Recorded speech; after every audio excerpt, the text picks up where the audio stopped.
For the fans. For the players. For the big plays. Firebirds Weekly. This week's guests are Sam Castronova and Darien Townsend.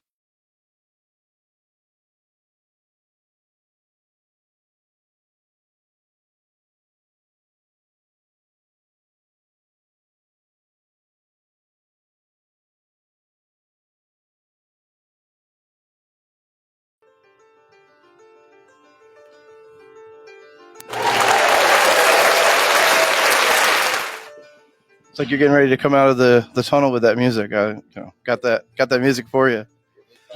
Definitely. Welcome to the latest episode of Firebirds Weekly. I'm your host, Adam Samerwood, with my co-host, Chris Sipperly. And tonight with us, we have the offensive stars. We have many offensive stars, but two of the biggest offensive stars for the Albany Firebirds, Sam Castronova, quarterback extraordinaire, and Darien Townsend, wide receiver extraordinaire. How you doing, fellas? Excellent. So just wanted to, talk about, some of your story and where you guys come from and what you guys are up to. Darien, you're from, Ohio area. Talk about, getting the game of football and how that came into your life and, how you got involved in the game as a young kid. Yeah, from Ohio, man, Youngstown area. So shout out to the grit that built me up. But I got into it, man, because that's what Youngstown is about. Youngstown's about the sports, about football, and just being gritty, and that's a huge way that Youngstown shows it is the game of football, and how gritty are you really? Are you playing street football? Or are you back in the day? Are you playing out in the snow? Who's really that guy? So that's how I really got into football. I love the competition aspect, and Youngstown just gave me, the opening to really be competitive in that area.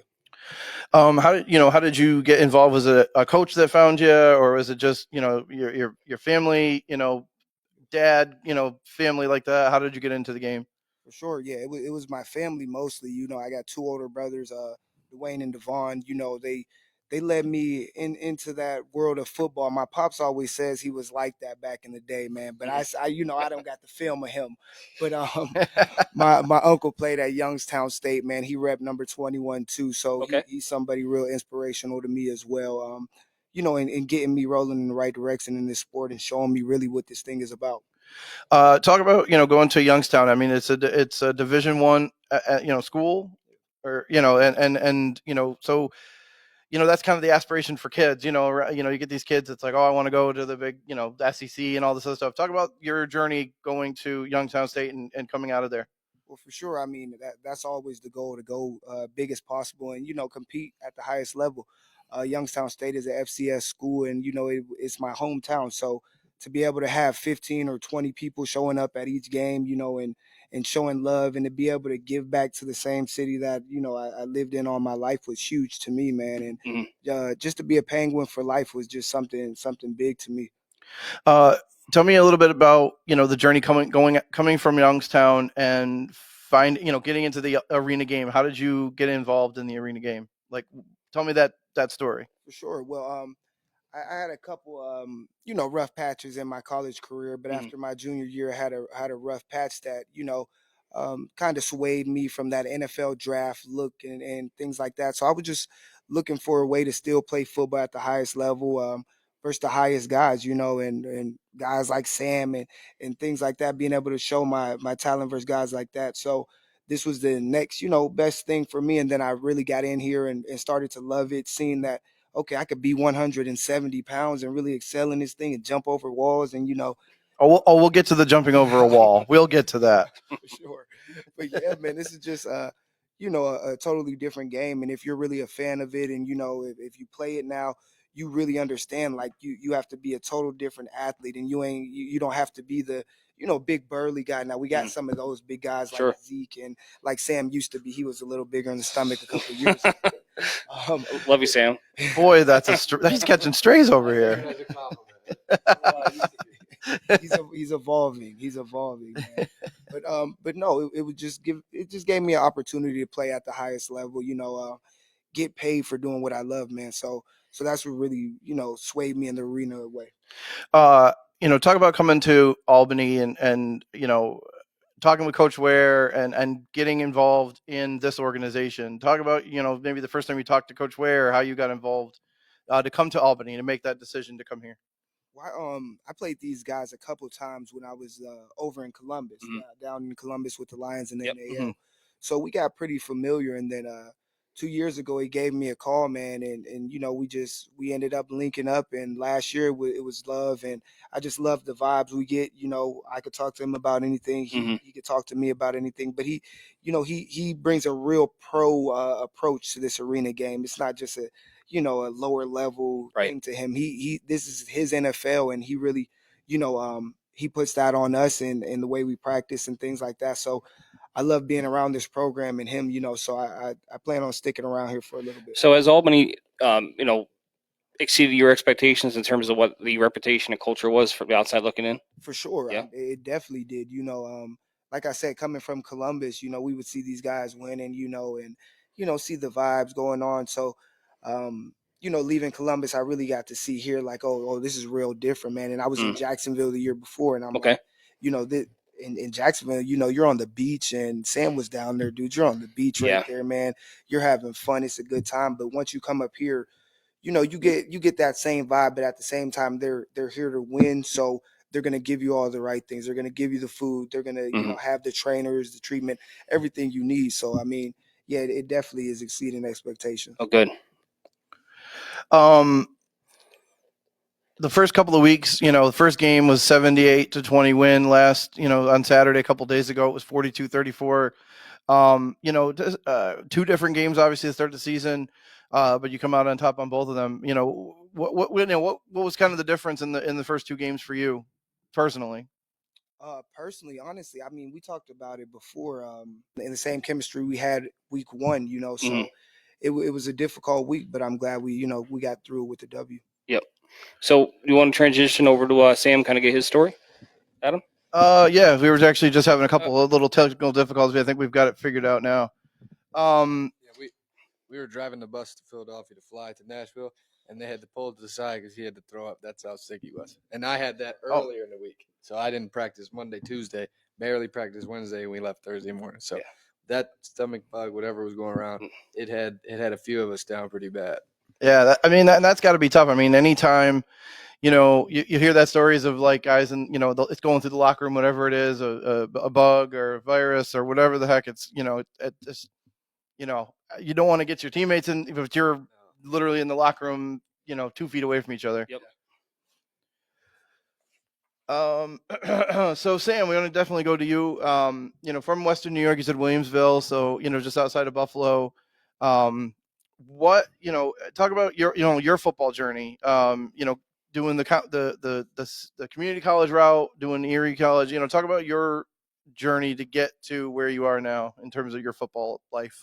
Yeah, growing up, I always had hoop dreams. So basketball was my first love, and I thought I was going to be the next Steve Nash. And that's a good guy to emulate. I will say that. Are you Canadian though? No, about 20 minutes away. I was going to say almost. That's like Southern Canada or Southern. What I'm trying to say. You got never mind. My favorite player growing up was D Wade, but who I could emulate was Steve Nash. Yep. So I'd always want to play basketball, and then going into junior year, I kind of realized I got a better chance of playing Division I football than I do basketball. So I kind of made the switch. I still played basketball, but I kind of started focusing more on life after high school for football. So made that transition, and then I had a couple Division II offers out of high school, but some things kind of fell through, and then the one college said another quarterback had already committed, but they would still offer me at safety. I said, well, I'm not doing that. So, I don't want to play safety. Thank you. I went the junior college route, played 2 years right at home in Erie Community College. And then we had a good sophomore year, and then had about 8 or 9 Division II offers. And then I had Bethel University, where I ended up picking, which is an NAI school, but they'd offered me a lot of money, and it was the best situation, I thought, and would help set me up after college. So junior year, we went 3-7, but I broke the school record for total yards, and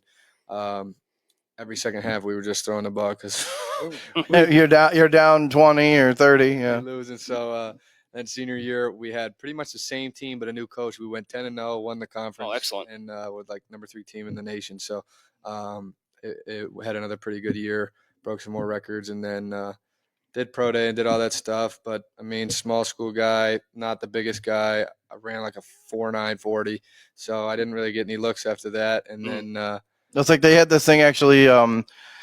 What the heck was the kid from Miami, and they were like all crazy about he ran a 4, whatever it is. They were step pro kid, and then I'm like, okay, so you run a 40, whatever, and it's like that's not football. Who runs 40 yards at a time? Well, maybe this guy, but who runs 40 yards at a time at quarterback? Yeah, right? Exactly, Nobody. Exactly. So the film doesn't lie, but that's how they work up in the big league. So I got my first opportunity in Carolina, and then kind of that was kind of I played decent, but we just kind of had some turmoil, and then ended up here the next year, and the rest has kind of been history.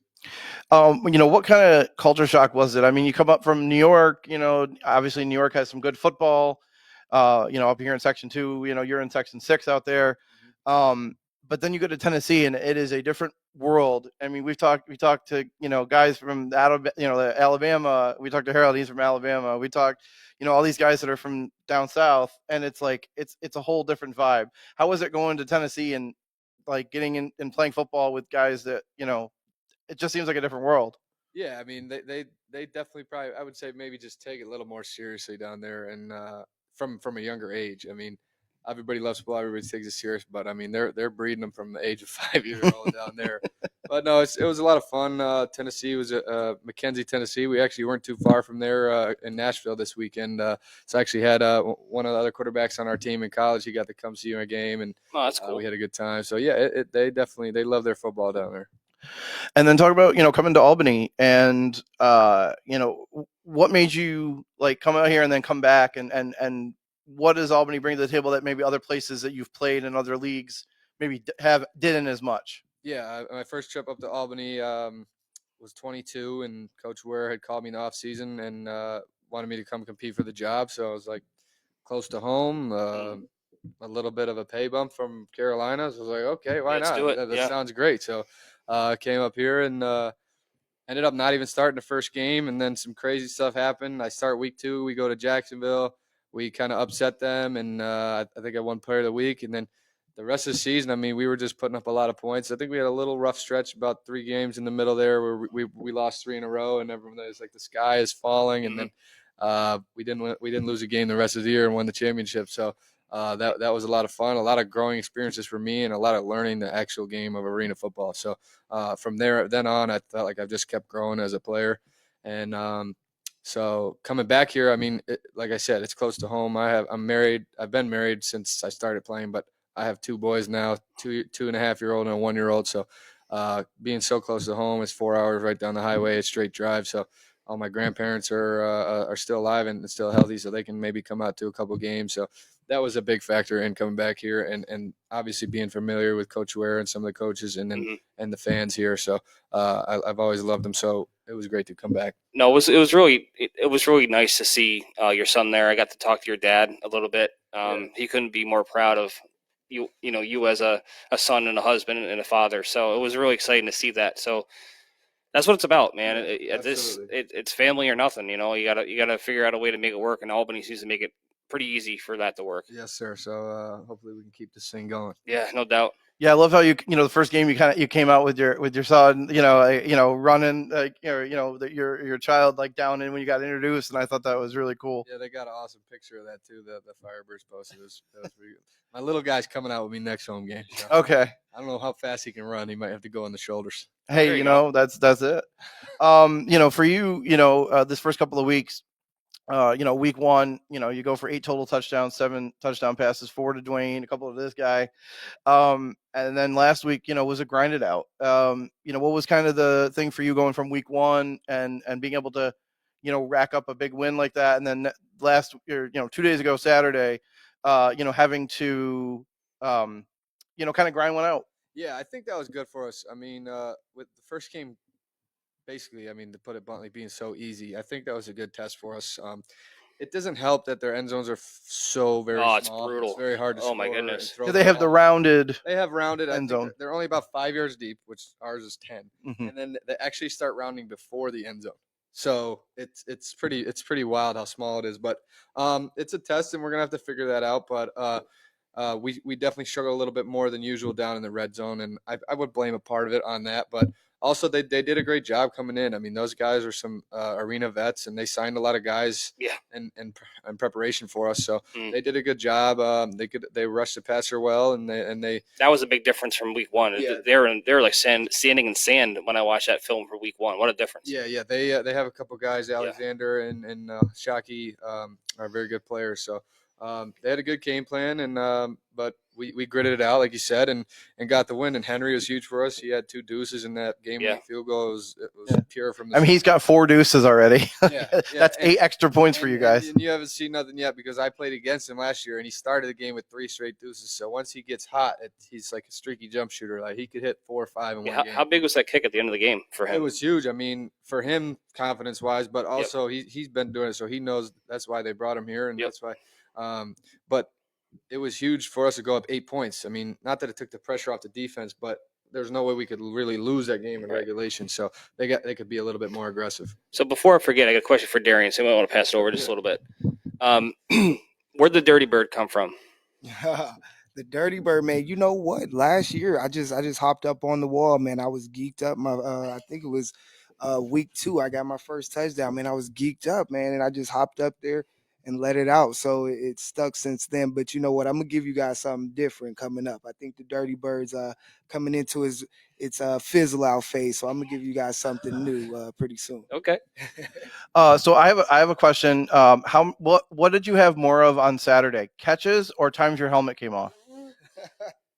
I think it was the helmet fall off. But look, I think I lost 8 pounds, dude. Yeah, you I said lost 8 that. pounds. So now I'm trying to get that face fat back so we could get that helmet sticking on. Right, because we have chin straps in our stuff if you need one. Yeah, We have one for you if you need it. Every huddle for now on, I'm gonna make sure It's nice and tight. So- Yeah, make sure. So was it more of an issue with the cheek pads then? Yeah. It was just a little looser, man. Yeah. And you know this bald head gets slick too. Well, we saw that you made a tremendous catch, and you slid on your head for 5 yards, and we were like, Should we show him? if he wants to, he can. But it's pretty. He's got a hat on for a reason. I think. 2 days, and it's still pretty red. It's rough. It shows you how much you guys go through when you're out there. It's a fake. It's a AstroTurf type surface. It's a physical sport. Absolutely. Yeah. So I want to ask you another thing also, Darien. Week 1, having a touchdown catch where you literally were flying over the end wall. I think you might have killed a guy. I don't know. It's unconfirmed, but you went flying over that. Just tell me what you're thinking. Like, obviously you're tracking the ball. Like, tell me what's in your head during that sequence. I think it was a timeout before the play even happened, so it gave me a little bit to think about it. But all I could really think about is that's why they brought me here, and this guy's gonna put the ball where it needs to be put. So if he puts it there, I'm gonna make sure I do my best to go get it. So I definitely took a guy out there, and he broke my fall for sure. So I ended up Thanks a lot. I ended up giving him my gloves, actually, man. And I was sick. I couldn't give him the football, man, because he definitely saved my body on that one. So how do you teach yourself to just keep running in that situation? You just say, screw it, I got a job to do, and just deal with the consequences later? Like, how do you get there You know mentally? who Rey Mysterio is? Yeah. That's I kind of embody Rey Mysterio, the wrestler, man. I mean, he was a nutcase dude. Him and Jeff Hardy. I remember watching them just jumping off the top of the cage, not caring, dude. So that's where I am right now. I think I have about 2 or maybe 3 more years of that, though. I can't do that when I'm like 35, 36. We're a little too dangerous right now. But yeah, Hold on, I gotta get you. Let's go. Little Rey Mysterio action. Yeah, that goes right over my head. I'm not a wrestling guy. That's all. Oh no, I'm definitely a wrestling guy. So yeah, you get it definitely. No, but that's what I mean. It is. I don't understand. I mean, I played the outdoor game. I would struggle with the walls. Like, how do you guys do? I mean, both of you guys. I mean, obviously, as a quarterback, you're trying to run and you're trying to get to the sideline to, whatever. How do you guys deal with that part of the game, which is so different than anything that you maybe have ever played before? So they say the wall is undefeated. That is a true statement. So you're never really going to win the battle, but a lot of times you can brace yourself. Sometimes in this case you can't. You got to just take what comes with it. But this sport isn't for the weak. No, I don't think it gets the credit it deserves. And that next really, week before your next game, you're going to be sore. I mean, it just is what it is. But hopefully we can get the timing down. Where most of the time I can hit him in stride, and he can get there, feel to catch the ball before he hits the wall. But yeah, I mean, he can say what he wants about that. The wall is undefeated. So when you have a catch like that, from a quarterback's perspective, how much equity does he earn from that? Like, is it like, I know you don't just throw the ball because he made a great catch, but does that kind of roll around the back of your head as a quarterback every once in a while? He's going up to get it. He's going to get that every time. And I think he had one like that when we played together in Jacksonville. I threw him a post in the back of the end zone. And he hit the wall pretty hard, but he didn't care because he scored a touchdown. So I'm going to keep throwing it, but hopefully I can get it there a little bit sooner next time. Stephanie Wade says we're 100% getting Darien a new helmet. I don't think it's the helmet. I think it's the chin pad or the chin strap and the pads. But you know what, dude? If she's bringing me a foundation together to raise me a new helmet, let her do it. Oh, of course. No, absolutely. 100%. Of course. 2025 thing, dude. I appreciate you, though, Steph. And that's actually a great segue. I wanted to ask you guys about this, and we've asked a lot of guys about this doing these interviews, which you guys have been awesome, by the way. I want to make sure we say that you guys have been awesome. And we're here at the Clock Tower Hotel, the Flock Tower, so they've been awesome to us. And we're part of Evergreen now, the podcast network now, which is awesome. And that's thanks to you guys, because without this, we're just talking about football, and that's great. But we love having you guys around. But talk about Flock support and how, what they do for you guys as members of the Firebirds, but then how it's been different maybe than other places you've been, just in terms of how involved the Flock support is. Well, man, it's different. It's different, especially between arena teams. A lot of people don't have things like this. Jacksonville, they had a lot of support, but up here it's different because you get things, we get weekly travel bags and things like that, but I get things like Miss Robin Gould. Hopefully she's on there, man. But she's trying to, help me to learn to install blinds and things like that. Trying to give me different things to go back home with. That's awesome. Yeah. She cares about me as a person. She's trying to have me over for Sunday dinner, trying to teach me how to cook things that I said I like. Really thinking about things that I'm saying that I like, trying to do creme brulees at the house and stuff. She's showing out, and it's because she loves her Firebirds. She loves what we're bringing to the city, and it just means that much more to me. So, it brings connection. It makes me want to do so much for her and so much for the people that do for us. So it brings connection, and that's what I'm about. The community connect, and that's what he's about. His father's a pastor. He's in the church. So, I mean, just to have a community meet me where I'm at when it comes to civil engagement and things like that, it means a lot. Yeah, the Flock's been great. I mean, the fans were amazing when I was here in 22, and it feels like they've even gotten better. They, like you said, we get a travel bag like every week or every other week, and different fans adopt different players, and just there's a wish. The players have a wish list, and they get everything on it and then some. So they go above and beyond to take care of us, and even just making friends with some of the fans, and I keep those relationships past football in the off season. So I'll still talk to some people, and it's just what it's all about, is just building those relationships, and like you said, being in the community, because we don't exist without these people. Yep. They are our fans, but they're also they're the people that help our team go. So we love them, and we love their support. I got a couple questions. One for Darien. You're now coaching your community as a high school football coach. Talk about that a little bit, what that means to you and what you hope to, in the end, bring to these young men and ladies. I mean, it means the world just to have the opportunity, especially to coach in a place that, takes football so serious. So my, what I'm doing on a daily basis is looked at, and it's going to be something that kids are going to respond to on a daily basis. And if I come negative, it might be, detrimental to 20 kids. You know what I'm saying? So to have so much of an influence is just mind boggling to me. But to be able to come out here each and every year and show them, this is what I'm doing. I do it on the field. It makes it so much simpler for me and my job in coaching because they're like, okay, he's doing it. I know everything he's telling me is just to get to where he's at and past it. So that's really why I do it too. It makes it simple. They can't ever be like, Coach, will you come out here and do these sprints? Yeah, I'm right. like, bruh, I do. I did it. Yeah. Run circles around you too. Yeah. So the next one's for Sam. Coach had said that Coach Ware had said that game was a lot about adjustments during the game. Being that you're the quarterback and he's the offensive coordinator, what does that look like for you guys as a team in terms of adjustments? How does the adjustment conversation begin, and how is it decided on? How is it executed? It's kind of a go with the flow type of thing. I mean, if I see something, I'll bring it up to him and be like, okay, yes, sounds great. If he sees something, he brings it to me, and we'll just kind of confirm it along the way. But sometimes even it's personnel and maybe get a heavier fullback in. Maybe we can get Shorts in there. He can get the edge on some toss plays, but trying to slow down the rush, different things like that. And they mixed up the coverages in the first quarter, and then after that, they were pretty much ran Base same stuff the rest of the game. So we just kind of adjusted off of that, and we did enough to get the win.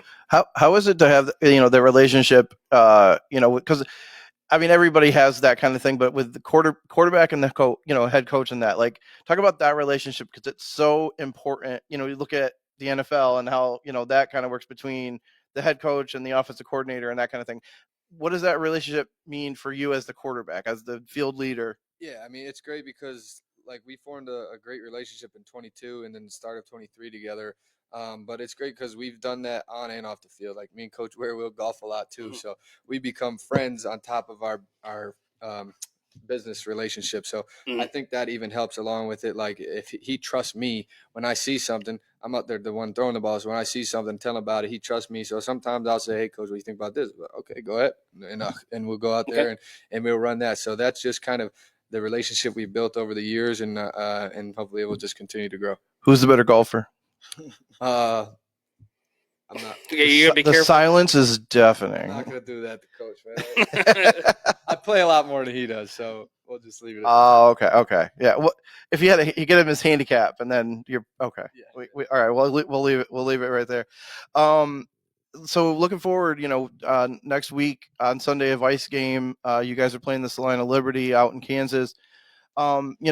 What challenges do they bring to you guys defensively for you guys on offense? Like, just talk a little bit, generally about, kind of what you're looking at in terms of what they do and how you're going to work on getting through that. Yeah, I'll be honest, I haven't got to do a bunch of game plan on them yet. Just still kind of getting back. We didn't get back till late yesterday, so. Oh, true.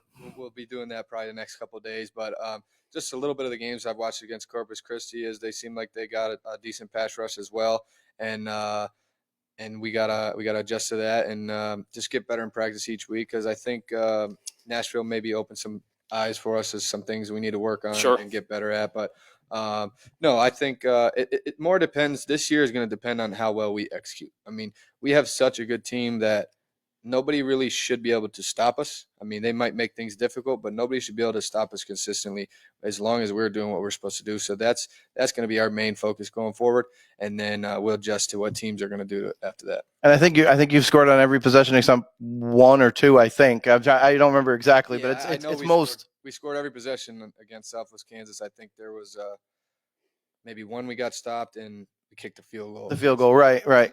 So that's a pretty high number. That's obviously what you want. Yeah. So we that's our expectation. My expectation at least is to score every time we touch the ball. If that's the case, it's hard for us to lose a game. So that's my expectation, and that's kind of the standard we hold ourselves to. So that'll be what we expect going forward. All right, yeah. So our guests tonight have been Sam Castronova and Darien Townsend. Gentlemen, thank you for coming on, and we really appreciate it. Thank you for having us. Appreciate it.